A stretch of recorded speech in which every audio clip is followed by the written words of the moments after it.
this is the big question, I think, for any candidate. You either go the way that Boris Johnson, Andrew Leadsom and others have said they're going to go, which is to embrace the idea of a no deal if we have to, and not be afraid of it, and to be prepared to take the country out.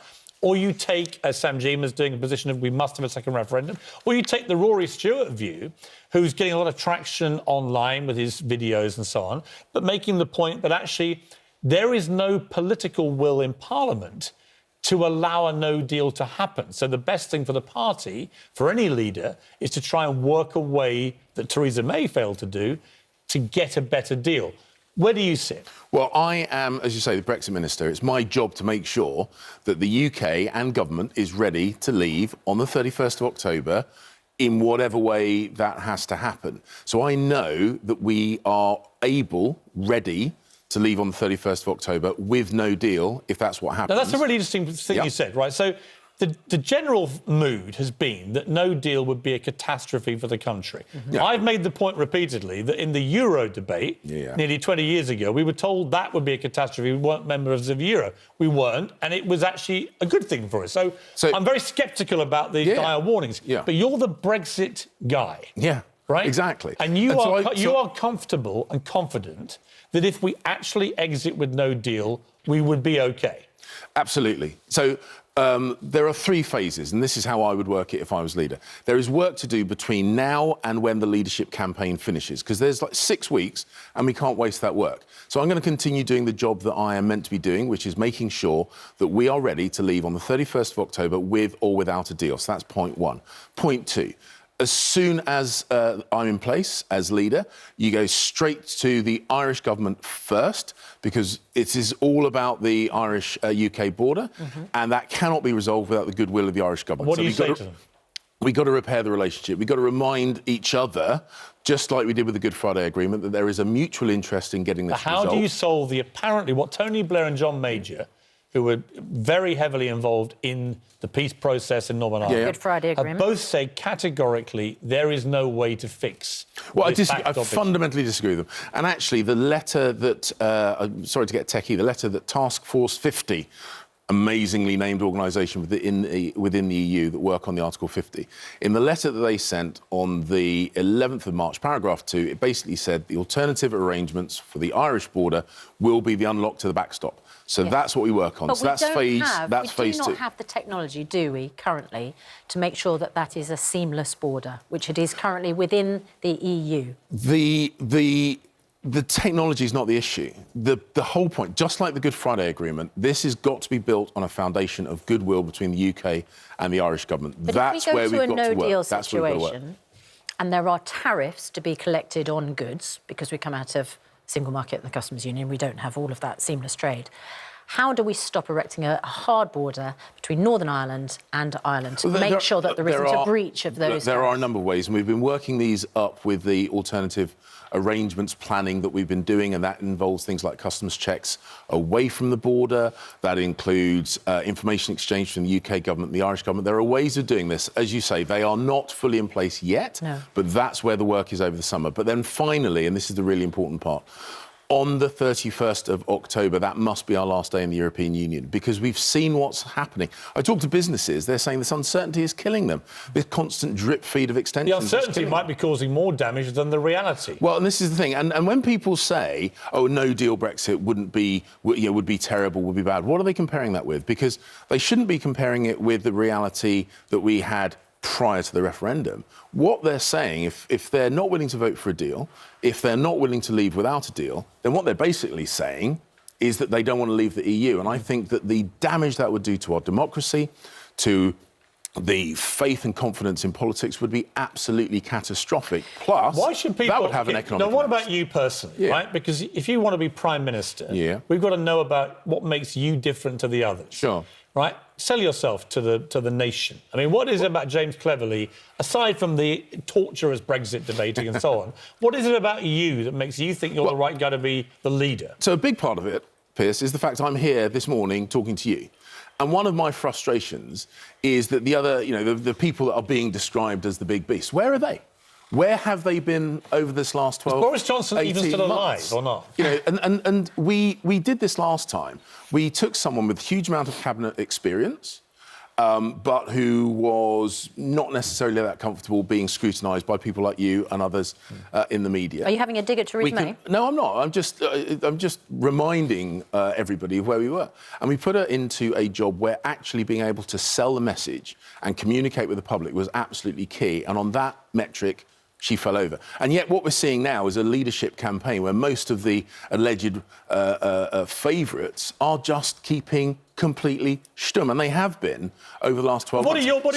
What are your core values as a human being? Yeah. Well, so the point that I put forward, and this is on the video that I launched with my campaign, is that I am the son of a small business owner and entrepreneur and a midwife in the NHS. So I completely understand the importance of our public services, but I also understand how you pay for them. I had a career in business, a parallel career in the reserve forces. I made tough decisions and implemented tough decisions when I was at City Hall. So the ability to lead and build a team, the ability to make tough decisions, the ability to communicate, those are the three things you have to have in a leader. I know that I've got those things and I can demonstrate that I've done them. And as I say, ultimately, it's about courage. That's why I put myself forward against expectations. That's why I'm here getting a grilling from you. You criticise Theresa May for not selling the message. Most people criticise Theresa May for being completely ineffective when it came to negotiating a Brexit deal. Surely you also agree that that was her greatest failing? The requirement to negotiate a deal is really important. I've been a negotiator my whole adult life. Before I came into politics, that's what I did. That was my business background. And I know that negotiation is a really important part. Negotiating within the party as well as so what do you think about the elsewhere. deal that Theresa May negotiated? Well, the point is that it doesn't matter what I think about it. It's been rejected 3 times by Parliament. So it was a useless deal, We're going to have to come up with something new. And that's the point I'm saying about regaining So Boris Johnson walked when he didn't like what she was doing. Dominic Raab walked when he didn't like what she was doing. Why didn't you leave when you didn't like what she was doing? Well, I'm never going to apologise for loyalty.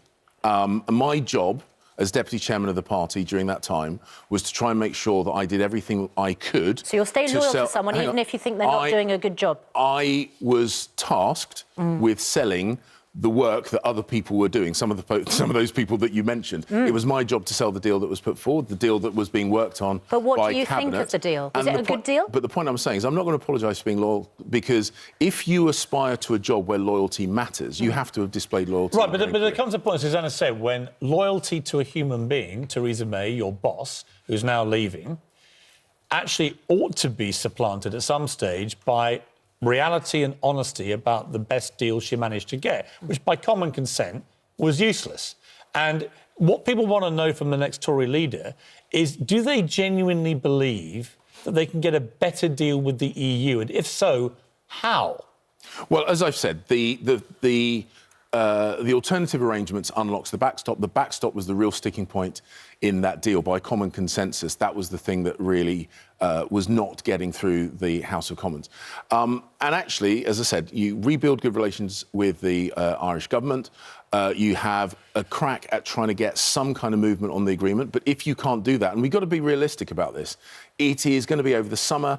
The European Parliament is going to be going into recess. There is no incentive. There was no incentive. Hang on, let me finish my point. No, let me finish my point. Yeah, but I'm responding to your point. Because if we can't get a deal, we have still got to leave at the end of October, as promised. You said that. That's clear. What is not clear is why you think that the Irish government or the EU have any will or desire to roll over to you. No, it's not. When they didn't do it to Theresa May. So, Piers, this is where we've been getting it wrong. It's not about getting them to roll over. It's about mutual benefit. It's about getting something that works for the British people. But they don't see any mutual benefit in where we are. And that is a failure of communication. That's why it's so important. That's why it's so important. The next leader of the party is ready and able to get grillings like this and elsewhere and to communicate and to negotiate. But you're Mr. Brexit in the Conservative Party that's led to this deal, which you have publicly defended. Hang on a second. Yeah. I stepped in as Brexit secretary 2 days before the extension was granted to Article 50. I'm clearing up other people's work.